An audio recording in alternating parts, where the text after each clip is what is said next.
Hi friends అందరికీ. ఈరోజు morning 8 o'clockకి నేను బయటికి వెళ్ళి వస్తున్నానండి. వస్తుంటే దారిలో చిన్న సౌండ్ అవుతుంది. అది ఏంటి అని చూద్దామని వెళ్తే చాలా చిన్న మూలుగులు వినిపిస్తున్నాయి.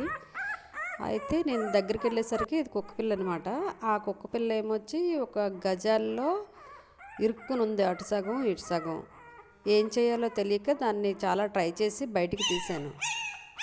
అదైతే వీడియో తీయడం నాకు అవ్వలేదన్నమాట. ఎందుకంటే ఫుల్ వర్షం. ఆ వర్షంలో ఫోన్ కవర్లో పెట్టేశాను, అందుకని వీడియో తీయలేదు. నేను ముందు కాపాడదామనే ఆలోచనతోనే బయటికి తీసాను అనమాట. బయటకు వచ్చిన తర్వాత చాలా తడిసిపోయి ఉందన్నమాట. అక్కడ ఫుల్ వర్షంలో ఉంది. చుట్టూ చూసాను, ఏ కుక్క లేదు, ఏమీ లేదు. అంటే బాగా తుప్పలన్నమాట. అయితే అక్కడ అలా చూస్తే ఒక 2 కవర్లు కనిపించాయి. ఒక బియ్యం కవరు, ఒక పాలిథిన్ కవర్. ఆ కవర్లో పెట్టి దీన్ని అక్కడ పడేశారు ఎవరో. ఆ పడేసిన దాన్ని తీసుకొచ్చాను. ప్రజెంట్ ఇలా ఉంది.